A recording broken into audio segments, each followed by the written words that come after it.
25% questions आपके यहाँ से आने वाले हैं। आर्टिकल भी इंपॉर्टेंट और क्वेश्चन भी इंपॉर्टेंट, वेरी इंपॉर्टेंट। इस साथ क्या ना, ये क्वेश्चन तैयार कर लो, सैंपल पेपर में से ही क्वेश्चन पेपर बनाए जाएंगे। ये आपके पेपर में आएंगे और बाद में आप अफसोस करोगे कि काश मैंने उस फला बंदे की बात मान ली। बहुत इंपॉर्टेंट है ये क्वेश्चन, छप गया समझ लो, ये पेपर में छप गया, ये आएगा ही आएगा। तो मैं कुछ सिलेक्टिव क्वेश्चन दूंगा इन चैप्टर में से बेटा, जो अगर आप कर लेंगे तो डैम श्योर है कि आपके 95% मार्क्स आने वाले हैं।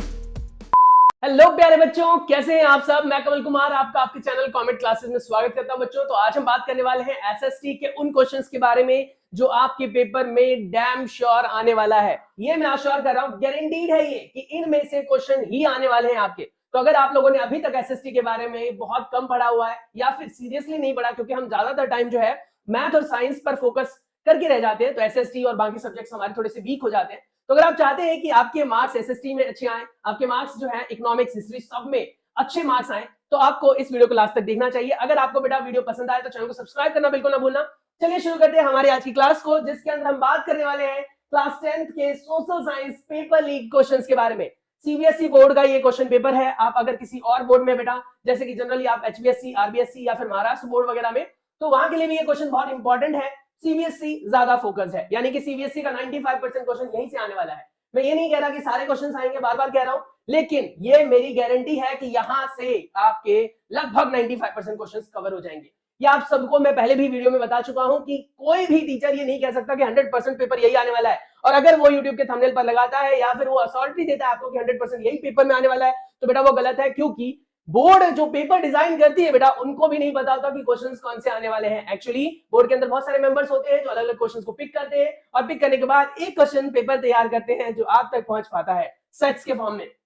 तो हम बात करने वाले हैं क्लास 10th के सोशल साइंस के उन क्वेश्चंस के बारे में जो आपके पेपर में आ सकते हैं। तो चलिए शुरुआत करते हैं एसएसटी के कंप्लीट सिलेबस ओवरव्यू से।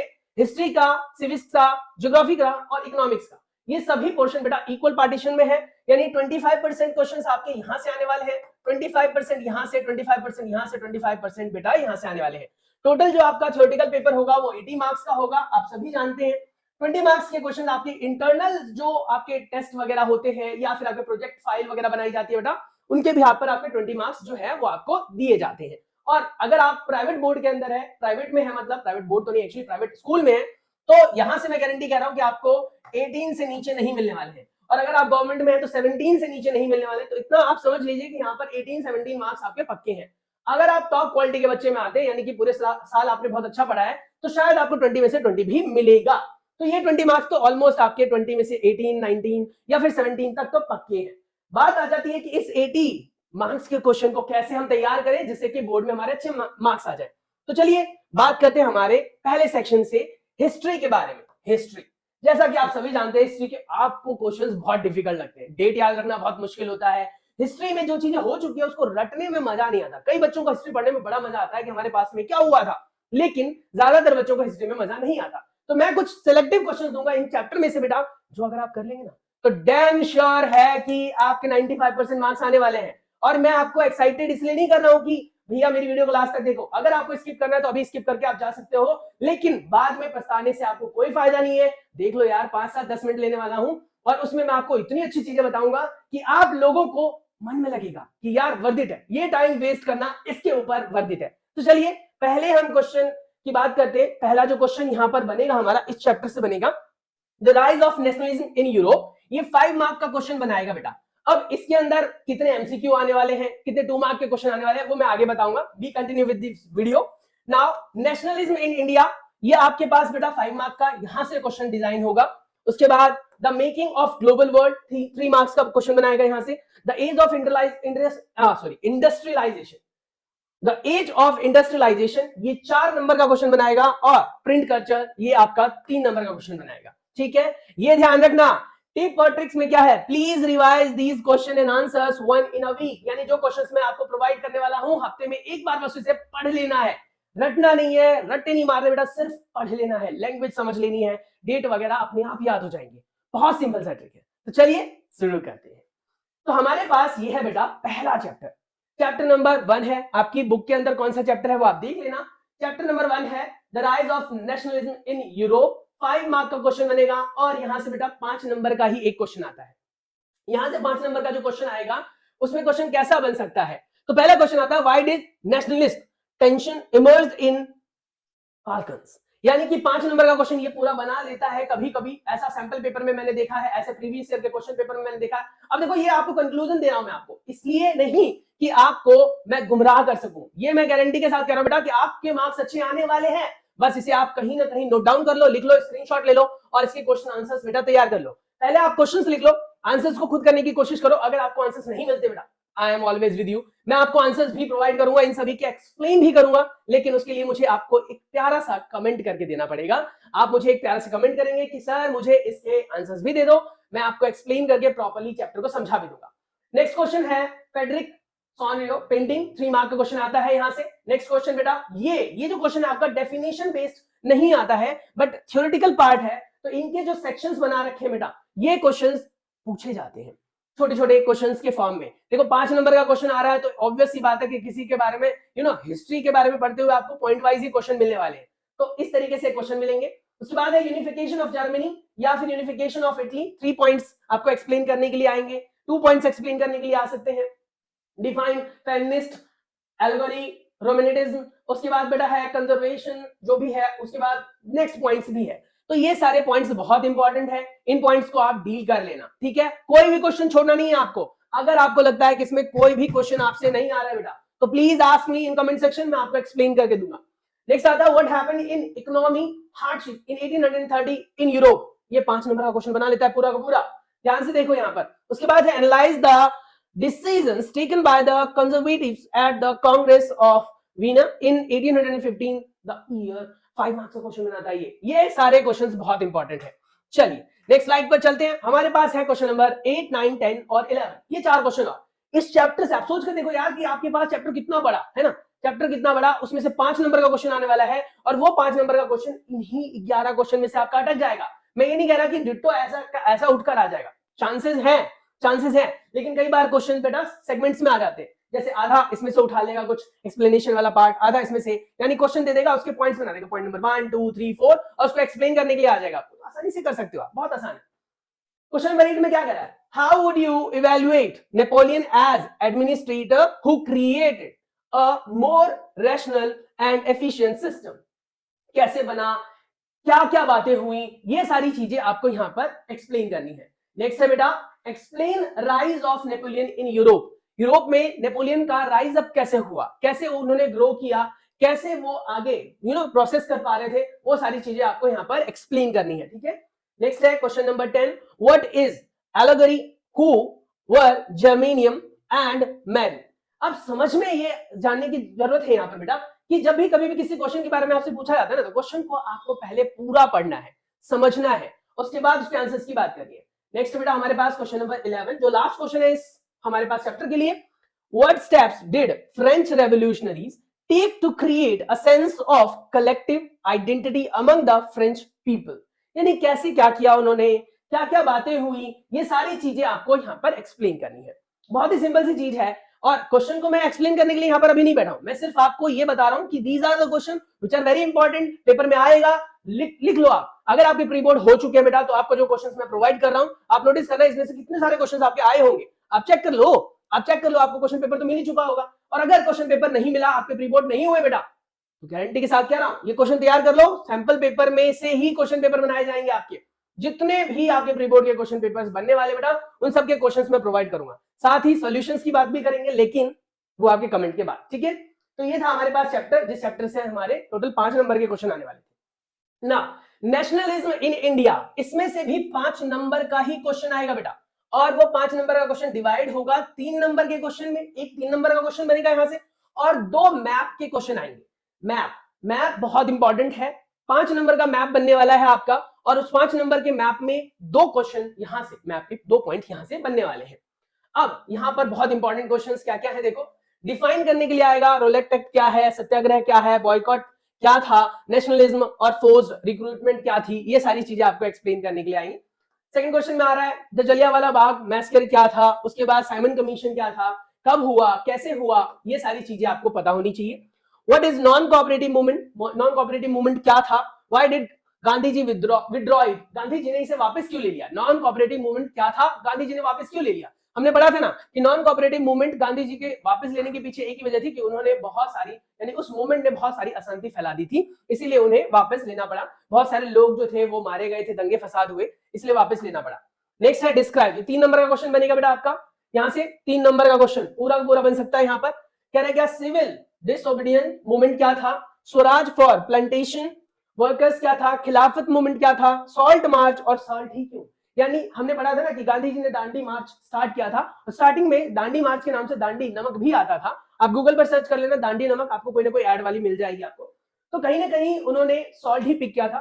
और सॉल्ट क्यों पिक किया था, क्योंकि हमने पढ़ा था सॉल्ट पर बहुत बड़ा जो है वो कह सकते हो टैक्स लिया जा रहा था, जिसकी वजह से सॉल्ट बहुत महंगा था। और सॉल्ट एक नेचुरल रिसोर्स है, जहां से हम कह सकते हो सॉल्ट को ऑब्टेन करते हैं, वो है सी, और उस पर किसी का राइट नहीं होता, इसीलिए सॉल्ट को ही पिक किया गया था। क्लियर है। Now how the first world war helped in growth of nationalism in India.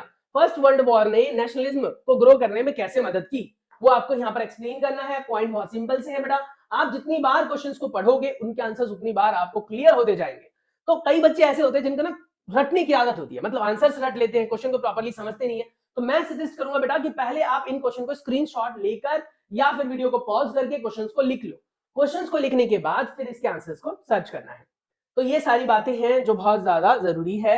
और ये लिखा हुआ है, what is the role of different classes groups joining the civil disobedient movement. Civil disobedient movement में जितने भी ग्रुप ऑफ पीपल, क्लासेस, लोग वगैरह जुड़े थे, उनके बारे में यहाँ पर आपको बताना है। तो अभी हमने 6 क्वेश्चंस कवर किए बेटा, और बाकी के यहाँ पर आपके 8 क्वेश्चन है। 14 क्वेश्चन मैंने इस चैप्टर से प्रोवाइड किया। अब कहोगे सर 14 ही क्वेश्चन तो हमारे चैप्टर के हैं ही। तो देखो बेटा, मैंने ये नहीं कहा कि मैं आपको एग्जैक्ट वही क्वेश्चन दे रहा हूं, पर मैं ये कह रहा हूं कि इससे ज्यादा फालतू पढ़ने की आपको जरूरत नहीं है, क्योंकि यहाँ पर मैंने एक लाइन लिख कर दी थी आपको कि इससे बाहर नहीं आने वाला है। तो हमारे पास है next question number 7, what is non cooperative movement. Non cooperative movement क्या था, अगर आता है तो 3 नंबर का क्वेश्चन बन जाता है यहाँ से। व्हाट इज पोनेंट पैक्ट, पोनेंट पैक्ट क्या था, कैसे शुरू हुआ, क्या क्या वजह थी, तो वो सारी चीजें। सत्याग्रह मूवमेंट चंपारण 1916 में चंपारण बिहार, 1917 में खेड़ा डिस्ट्रिक्ट गुजरात, 1918 में अहमदाबाद गुजरात। तो क्या था, कैसे हुआ। तब देखो यहां पर हमने क्या कहा था, हमने कहा था 2 मैप आ सकते हैं। अब सवाल उठता है कि मैप जो आएगा वो कैसे पूछा जाएगा। तो बेटा ये जो हमारे डिफरेंट मोमेंट्स हुए ना, वो कहां पर हुए, जैसे ये हुआ बिहार में, तो आपको मैप पर पता होना चाहिए बिहार। उसके बाद 1917 में वो हुआ था गुजरात में, अहमदाबाद गुजरात में। तो ये पॉइंट्स आपको क्लियर होनी चाहिए। क्लियर। मैं आपको एक जो ग्राफ है ना उसका अलग से वीडियो बनाकर दूंगा, मैप का अलग से वीडियो बनाकर दूंगा। अगर आप लोग हमारे चैनल के साथ जुड़ते बेटा तो हमें बहुत अच्छा लगने वाला है, और डेफिनेटली आप भी लव करने वाले हैं इस चैनल से, क्योंकि यहाँ से बहुत अच्छे अच्छे कंटेंट मिलेंगे आपको। कमेंट क्लासेस अपडेट्स से यहाँ से आपको बहुत सारे कंटेंट्स मिलने वाले हैं, तो be ready for that. Next आता है describe the knife stealing incident. क्या था ये नाइफ स्टीलिंग इंसिडेंट, क्या था, कैसे हुआ और कैसे ये बंद हुआ, ये सारी चीजें आपको यहाँ पर समझनी है। नेक्स्ट है question number 11, why did non cooperative movement slow down. क्यों नॉन कोऑपरेटिव मूवमेंट जो है वो कम ढीला पड़ गया था या फिर उसको रोकना पड़ा था, क्या वजह थी वो। Why is the growth of nationalism in the colony linked to the anti colonial movement, कैसे था, वो 3 नंबर का क्वेश्चन पूछा जाएगा। What according to Mahatma Gandhi is best weapon to use collapse British rule in India. ये बहुत ही ज्यादा इंपॉर्टेंट क्वेश्चन है, बहुत इंपॉर्टेंट क्वेश्चन है, क्योंकि इस क्वेश्चन को एम्फसाइज किया जाता है, टीचर भी पढ़ाते वक्त आपको बार बार बोलते हैं। अब सवाल उठता है कि ऐसा क्यों, क्योंकि बहुत ही जनरल सा क्वेश्चन है कि आखिर गांधी जी का ऐसा कौन सा हथियार था जो उन्होंने इस्तेमाल किया और बस हम जीत गए। तो वही कह रहा है क्या, what according to Mahatma Gandhi is the best weapon, सबसे बढ़िया हथियार क्या है, हमने पढ़ा है ना, अहिंसा। तो वही चीज यहां पर हमें एक्सप्लेन करनी है। Satyagraha is a pure soul of force and substantial this statement, या सब्सटेंट दिस स्टेटमेंट, यानी कि जो सत्याग्रह है वो प्योर सोल फोर्स है। कैसे आप एक्सप्लेन कर सकते हो, प्रॉपर्ली आपको यहाँ पर एक्सप्लेन करना है। तो ये दो क्वेश्चंस, सॉरी ये दो जो चैप्टर है हमारे पास बेटा, वो हमारे 10 नंबर पक्के करने थे। यहाँ से भी 5 नंबर आता है, इससे पिछले वाले चैप्टर से भी हमारा 5 नंबर का आता है। क्लियर हो गया। तो यहाँ से हमारे 10 नंबर के क्वेश्चन जो है वो रेज होने वाले हैं, और मैं सजेस्ट करूंगा बेटा कि कोई भी क्वेश्चन छोड़ना मत प्लीज, क्योंकि ये बहुत इंपॉर्टेंट है। और मैं गारंटी के साथ कह रहा हूं कि यहाँ से 95% क्वेश्चन बनने ही बनने वाले हैं। तो अगर आप चाहते हैं कि आप अपने मम्मी पापा का कह सकते हो ड्रीम पूरा करें, और आपको बहुत सारे बच्चों को ऐसा लगता है कि एसएसटी मतलब बहुत ज्यादा टफ है, एसएसटी बहुत आसान है, बहुत आसान है अगर आप उसको टाइम देते हो। देखो हम पूरे साल में मैथ्स के पीछे पड़े रहते हैं, पूरे साल साइंस के पीछे पड़े रहते हैं, और अगर आप गवर्नमेंट स्कूल के बच्चे हैं तो आप पूरे साल इंग्लिश के पीछे भी पड़े रहते हैं। क्योंकि गवर्नमेंट स्कूल के बच्चों, माइंड मत करना, गवर्नमेंट स्कूल के बच्चों की इंग्लिश उनकी वीक होती है, तो वो अपने आप को इंप्रूव करने के लिए इंग्लिश, मैथ और साइंस पर ज्यादा फोकस करते हैं। बेचारा एसएसटी फंस कर रह जाता है, हिंदी फंस कर रह जाती है। तो इसीलिए मैं चाहता हूं कि इस सब्जेक्ट को भी हमें इंप्रूव करना है। चलिए अब हम बात करते हैं चैप्टर नंबर 3 के बारे में, the making of global world. 3 mark का क्वेश्चन आने वाला है, जिसमें से बेटा एक आपका एमसीक्यू बनेगा और एक 2 नंबर का क्वेश्चन बनेगा, एक ही बनेगा 2 नंबर का क्वेश्चन, तभी तो टोटल 3 नंबर का बनेगा यहां से। तो देखो व्हाट इज में आएगा, सिल्क रोड क्या है, कॉर्न लॉ क्या है, कॉलोनियलिज्म क्या है, और इंडेंचर लेबर क्या है, और द ओपियम ट्रेड क्या है, इन सब के बारे में आपसे पूछा जा सकता है। और ये जो क्वेश्चन बनेगा बेटा ये 2 नंबर में बन सकता है आपका, 2 डेफिनेशन, 3 डेफिनेशन, या हो सकता है कि हाफ ऑफ मार्क के हिसाब से 4 डेफिनेशन पूछ ली जाए।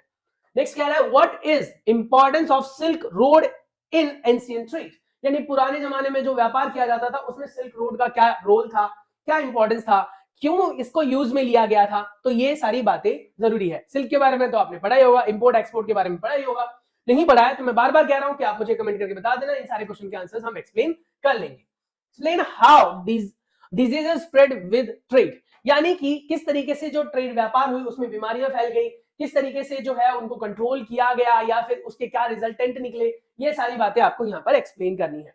नेक्स्ट बेटा question number 4, the most powerful weapon of Spanish conquers was not a traditional military weapon, यानी कि ये कहना चाह रहा है कि सबसे पावरफुल वेपन क्या था, कैसे वो उसको यूज में ले रहे थे, क्या क्या चीजें हुई, वो सारी चीजें।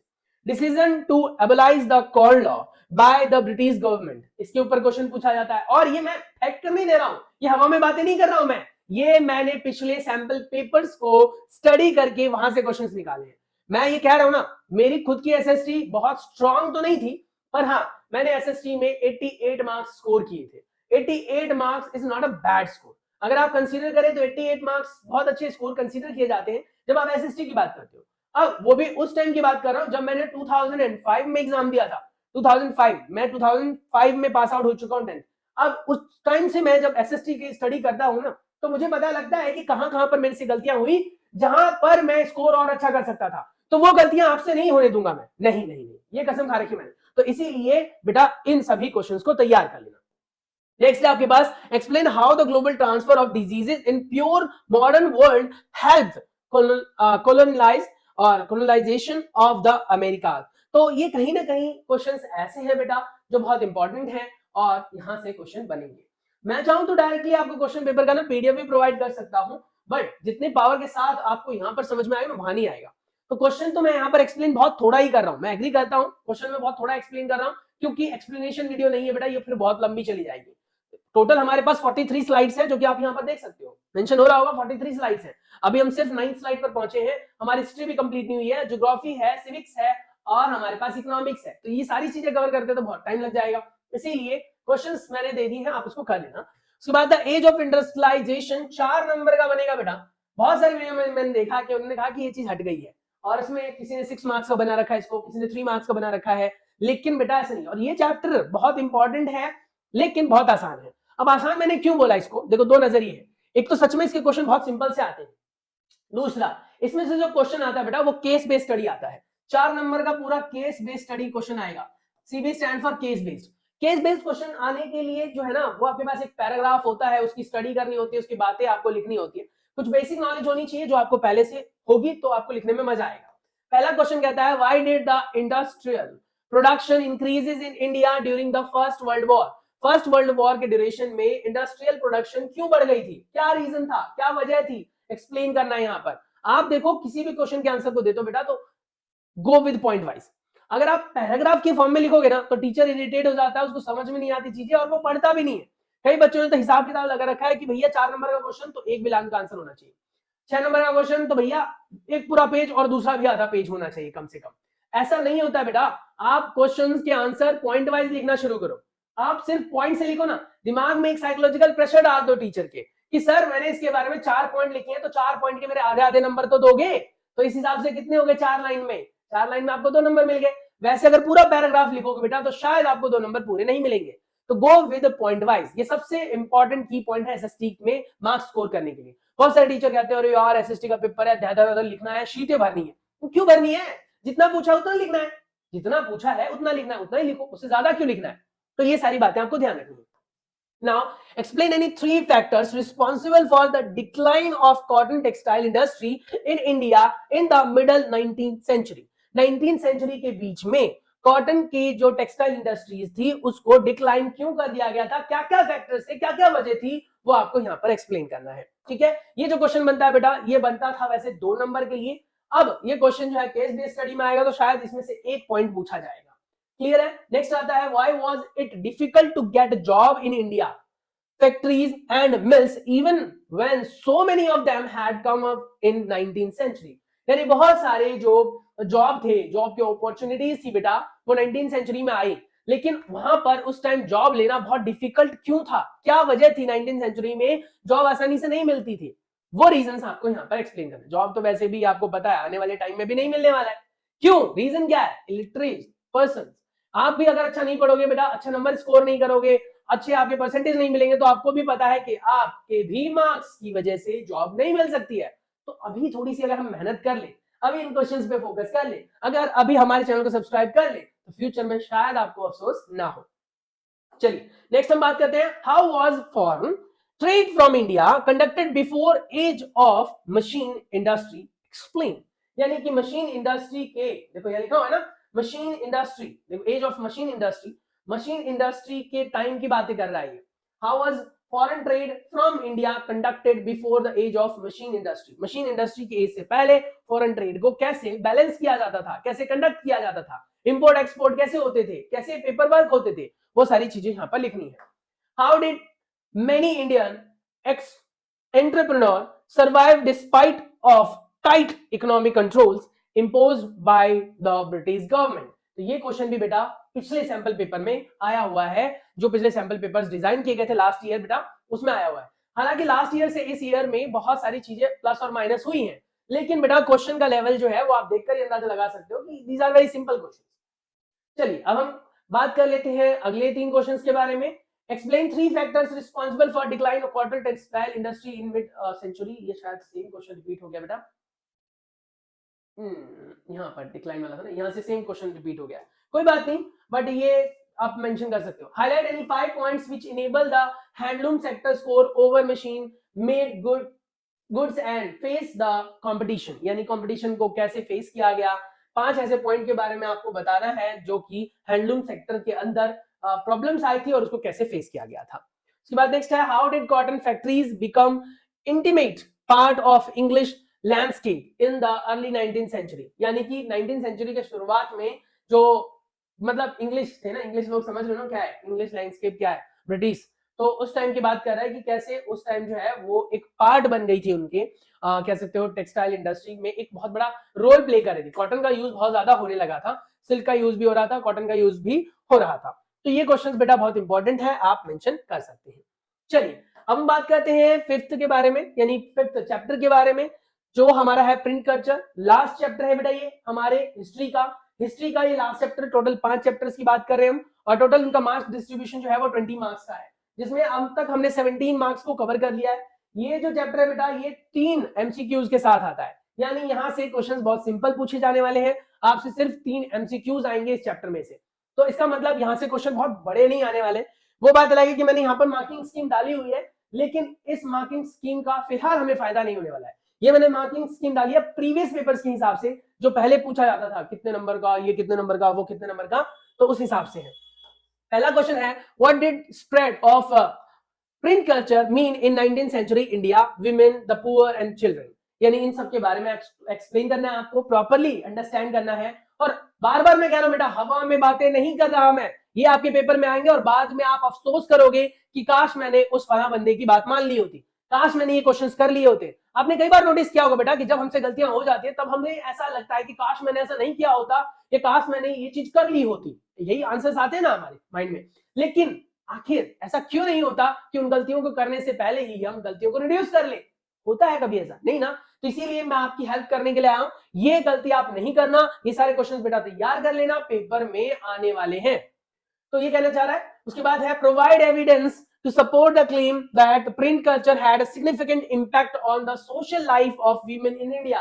यानी women के social life पर print culture का एक direct impact आ रहा था, क्या इंपैक्ट आ रहा था, क्या क्या रिजल्ट्स निकले, कैसे फायदे या नुकसान हुए, वो आपको यहाँ पर एक्सप्लेन करना है। नेक्स्ट कह रहा है third, how did mechanical print reach China, यानी मैकेनिकल प्रिंट जो थी वो चाइना कैसे पहुंची। देखो मैकेनिकल प्रिंट का मतलब समझ में आ रहा है ना, मशीनरी प्रिंट की बात कर रही है, ये आर्ट की बात नहीं कर रहा है। तो मशीनरी प्रिंट जो है वो चाइना में कैसे पहुंची और उसने किस तरीके से अनएम्प्लॉयमेंट को बढ़ाया या फिर कह सकते हो किस तरीके से मार्केट में डिमांड फैलाई, वो आपको यहाँ पर एक्सप्लेन करना होगा। उसके बाद है नेक्स्ट, वर्नाकुलर प्रेस एक्ट क्या था, नंबरस प्रिंट बुक क्या थी और गुटेनबर्ग प्रेस क्या था, इनके बारे में बताना है आपको। उसके बाद मैन्युस्क्रिप्ट कैसे प्रिंट की जाती थी वो आपको एक्सप्लेन करना है, ठीक है। उसके बाद है बेटा प्रिंट कल्चर में बाकी के questions. How did China develop would block print, यानी चाइना के अंदर वुड ब्लॉक प्रिंट कैसे आया। Who bought it in Europe after 1295, यानी 1295 के बाद जो है यूरोप कौन लेकर आया इसे। उसके बाद कह रहा है how is the print involve in religion reform and Republic debate in India,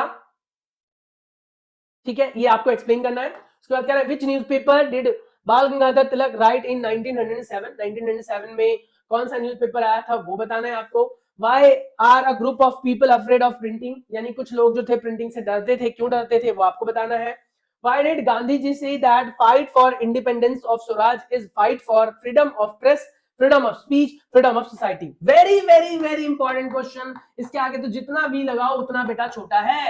ये क्वेश्चन आता ही आता है, आता ही आता है, लिख लो इसे, ये आता समझ लो, छप गया आपके पेपर में, ये समझ लो छप गया। अब आप कहोगे कि सर इतना अग्रेसिव क्यों हो रहे हो, मैं इसलिए कह रहा हूं बेटा क्योंकि ये क्वेश्चंस ऐसे क्वेश्चंस हैं जो आपके पेपर में आने वाले हैं और मैं नहीं चाहता कि आप अफसोस करें, तो ये क्वेश्चंस बहुत इंपॉर्टेंट है। उसके बाद राजा रवि वर्मा पेंटिंग क्या थी, कैसी थी वो पेंटिंग, आप उसको एक्सप्लेन करेंगे, एक्सप्लेन करने के लिए आ सकता है, पेंटिंग आप देख लेना बेटा, एक राजा रवि वर्मा है, उनके बगल में दो फीमेल्स है, क्या है वो पेंटिंग आपकी बुक में मेंशन है, वो आप देख सकते हैं। तो इस तरीके से बेटा हमें एसएसटी का जो ये पोर्शन है, कौन सा बेटा, हिस्ट्री, वो कंप्लीट कर लिया। इसमें फिर बार बार बोल रहा हूं बेटा कि क्वेश्चन आंसर्स को आपको वीक में एक बार रिवाइज करना है। आप डिसाइड कर लो ना कौन सा एक दिन है जिसमें आप हिस्ट्री के क्वेश्चंस को पढ़ोगे, सिर्फ यही क्वेश्चन करने, इसके अलावा कुछ नहीं करना। चैप्टर्स पढ़ना छोड़ दो। अब अगर आपको लगता है कि टाइम है मेरे पास तो पढ़ो, नहीं तो बेटा क्वेश्चन आंसर्स करो, डू डेली क्वेश्चन आंसर्स। जितने ज्यादा क्वेश्चन आंसर्स करोगे उतना ही आपको फायदा होने वाला है, समझ रहे हो। तो बहुत ही आसान है, आप आसानी से कर सकते हो, इससे बाहर कुछ नहीं, सच में कुछ नहीं भाई, मजाक नहीं कर रहा। चलिए, तो इस तरीके से हमने एसएसटी का कर दिया है गेम ओवर। एसएसटी पूरी नहीं हुई है भाई, एसएसटी का एक सेगमेंट कंप्लीट कर लिया है।